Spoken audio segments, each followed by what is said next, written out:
গণ অবস্থান সংঘটিত তাদের।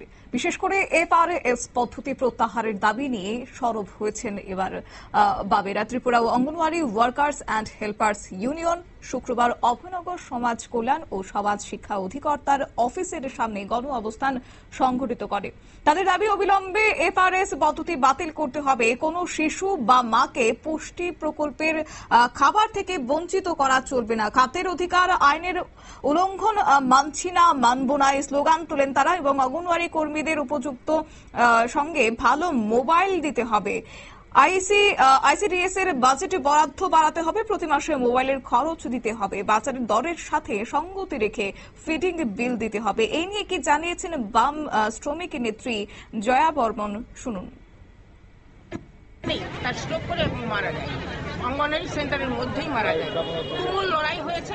পাঞ্জাব সরকার বলছে 5 লক্ষ টাকা দেবে। একজন মায়ের জীবন 5 লক্ষ টাকার বিনিময়ে তারা কিনতে চাইছে। এই হলো পরিস্থিতি। আমাদের রাজ্যেও কিন্তু যখন খাবার পাচ্ছে না, তখন আমাদের গ্রামের যিনি মা, তিনি তো সিডিপিও জানেন না, সুপারভাইজারও জানেন না। তিনি জানেন অঙ্গনওয়াড়ি দিদিমণি রোজ সেন্টারে গেলে ডিম দেয়, খাবার দেয়, কিন্তু ডিম খাবার কিছুই দিচ্ছে না। তখন তারা রাত, তাদের যে ক্রোধ, তাদের যে ক্ষোভ, সেটা এসে পড়ছে অঙ্গনওয়াড়ি দিদিমণি।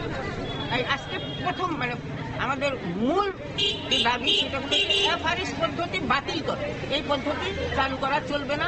সারা ভারতবর্ষে এই আওয়াজ উঠেছে।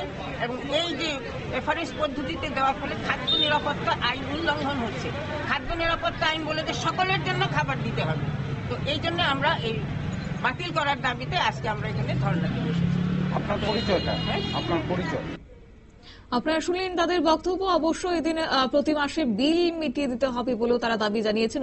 অবসরের পর কর্মীরা তাদের সহায়িকাদের গ্র্যাচুইটি ও পেনশন দিতে হবে। কর্মী সহায়িকাদের ন্যূনতম 26,000 টাকা বেতন ও 10,000 টাকা পেনশন দিতে হবে। কাজের জায়গায় কর্মী সহায়িকাদের নিরাপত্তা দিতে হবে, তা দাবি জানিয়ে আজ গণ অবস্থান সংঘটিত করেছে বামেরা। অবশ্য এদিনে উপস্থিত ছিলেন সিআইটিউ রাজ্য সভাপতি মানিক দে সহ বাম নেতৃত্বরা। নিয়ে নিচ্ছি ছোট্ট একটি বিজ্ঞাপন বিরতির, সঙ্গে থাকুন।